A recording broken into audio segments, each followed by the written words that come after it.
The aim of the work is to demonstrate the feasibility of developing green concretes that incorporate as partial cement replacement vitrified ash derived from municipal solid waste incineration. The building industry is one of the most polluting sectors. More than 10 billion tons of concrete are produced every year, and the trend is growing, especially in developing countries. These volumes are the reasons behind the negative environmental impact of the concrete industry, mostly related to raw material consumption and carbon dioxide emissions. In particular, the production of cement clinker is estimated to be responsible alone for about 5% of all carbon dioxide generated worldwide, thus representing the largest amount not related to combustion. The environmental footprint of the concrete industry can be reduced by incorporating wastes in the atmosphere. This allows not only recycling byproducts otherwise destined for disposal, but also saving natural resources, and most of all reducing the greenhouse gases emissions when wastes are used as cement replacement. In this work, the waste inserted in the concrete atmosphere is vitrified municipal solid waste incineration ash.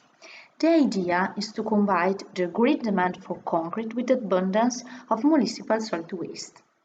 In recent decades, due to rapid urbanization, the generation of municipal solid waste has increased significantly. Over 250 million tons of municipal solid waste are produced in Europe every year, and more than 30 million only in Italy. More than 10% of these are sent to incinerators, which produce energy and reduce the volume of waste up to 90%, but at the same time generate solid byproducts, bottom and fly ash. Given the rise in the generation of municipal solid waste, the volume of ash collected from the incinerator is constantly increasing, and there are several challenges associated with their disposal.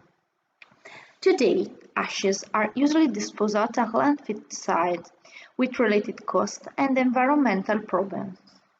Ash must be processed before landfilling, since it can contain polycyclic aromatic hydrocarbons, heavy metals, dioxins, chlorides, and sulfates. The ash requires treatment to avoid leaching and consequently pollution, as well as health and environmental risks. Among the several treatments being proposed to stabilize ash, in this work we consider vitrification. Moreover, we focus on the use of bottom ash. Vitrification is a thermal treatment that uses high temperatures to melt waste material, in our case bottom ash, into a chemical inert and stable glassy solid material. Bottom ash is mainly constituted by the oxide of silicon, calcium, aluminum and iron, which are typical constituents of glasses. Hence it is possible to vitrify them without adding any vitrifying agent. Organic contaminants are volatilized during the melting process, while the inorganic contaminants are incorporated into impermeable matrix of the final product. When bottom ash is used for concrete production, it is necessary to prevent not only leaching problems, but also to assure that their composition does not cause detrimental reaction in terms of both strength development and durability. To this aim, the presence of chlorides, sulfates, metallic aluminum, and zinc should be strongly limited. The use of vitrified bottom ash is expected to eliminate the above-mentioned drawbacks and eliminate the high heterogeneity of ash, which often cannot meet the quality requirement. In this work, bottom ashes from a North Italian municipal solid waste incinerator were vitrified at 1450 degrees Celsius without adding any additive. The vitrified bottom ashes was then ground so as to be used as cement replacement to develop sustainable concrete. When developing new cement-based materials, the basic steps comprise the initial physical-chemical characterization of the waste and then the optimization of the mix design. This phase consists of the definition of the minimum and maximum percentage of waste which can be included in the mixture to obtain concrete with no lower performance or even better if enhanced with respect to control. Then all the other components of the mixture, for example plasticizer, should be carefully evaluated so to obtain the best possible mixture.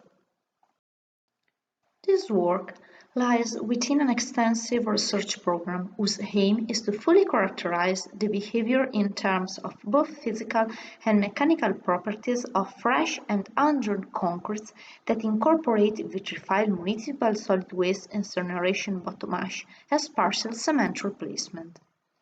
Research on this use of vitrified ash in concrete is still very limited, and as regards mechanical behavior, it focuses only on compressive trends. So, in this work, we try to assess the tensile and fracture behavior since it is unexplored in technical literature. Vitrified municipal solid waste incineration bottom ash was added in the mixed design of concrete by substituting increasing percentages of cement. Three different percentages of substitution was considered, up to 20% by weight of cement, and a third mix containing only ordinary Portland cement to identify the most promising formulation. The same mixing sequence and mixed design, which was composed of cement and vitrified ash as its partial substitute, water, sand, gravel, and superplasticizer, was used for all the product mixture except for the superplasticizer dosage, which was opportunely chosen to obtain the same workability for all the admixtures. More in detail, reduced contents of superplasticizer were needed for increasing amounts of vitrified ash, so meaning that the incorporation of vitrified municipal solid waste incineration bottom ash in the mixture of concrete leads to higher flowability with obvious advantages for in-situ applications. All mixes were cast in prismatic molds, and when the 20 days water curing was finished, a U-shaped cut was made in the middle of the specimens. The prismatic notched specimen were subjected to 3-point bending tests under crack mouth opening displacement control to evaluate both flexural strength and fracture energy according to the Japan Concrete Institute standard. Flexural strength was obtained from the peak of the load crack mouth opening displacement curve, while fracture energy was evaluated by using the equation proposed in the Japanese standard, by integrating the area below this curve and taking into account the work done by the dead weight of specimen and the loading equipment. Digital image correlation technique was also applied to obtain more information concerning the displacement field and the crack pattern evolution during 3-point bending tests. To this aim, before testing, a random eye contrast speckle pattern was produced on one lateral surface of each beam, and the evaluation of displacement and strain field was obtained by comparing the digital images of the deformed specimen during the test execution with the initial undeformed state.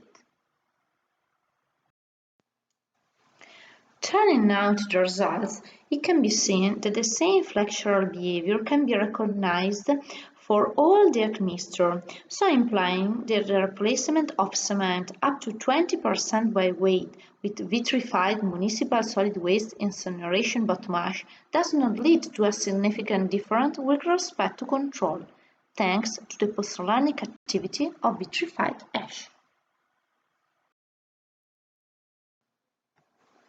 More in detail by analyzing the results in terms of both average flexural strength and fracture energy, it can be observed that the use of vitrified ash does not negatively influence these properties. As a matter of fact, there is not a statistically significant variation between the 4 batches, as confirmed by the one-factor variance analysis performed. We use a level of significance of 5%, which implies, in this case, a 95% probability of the effect of vitrified ash being not significant. The elaboration of the digital images enables obtaining the vertical displacements of each point of the specimen during the test.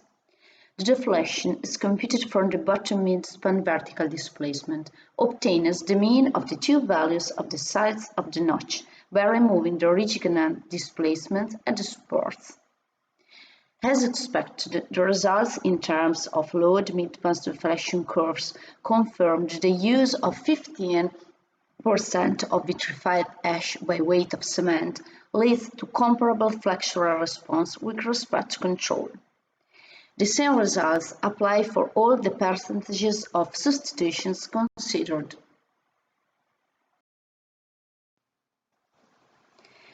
Digital image correlation analysis enables obtaining also the distribution of the horizontal strain field in the zone around the notch, which allows checking the evolution of the crack path during 3-point bending test. The development of the strain values in the post-peak stage as well as the tortuosity of the crack path are comparable for all the specimens analyzed. Hence, the partial substitution of cement with vitrified ash does not compromise the fracture energy. Moving to conclusions based on experimental results, it can be observed that municipal solid waste incineration bottom ash subjected to a vitrification process can be successfully used as partial cement replacement to develop green concretes. This allows increasing the recycling rate of this byproduct and reducing the environmental impact of the concrete industry, mainly related to the carbon dioxide emissions emitted during cement production. The vitrification process allows eliminating toxic and dangerous compounds for humans and environmental health, with the aim at the same time of preventing the durability problems related to the sedimentary reactions that the municipal solid waste incineration ash tends to develop with cement. As regards fractural and fracture behavior, the vitrified product ground at micrometer size can be used as cement replacement up to 20% by weight of cement, since it does not compromise the performances.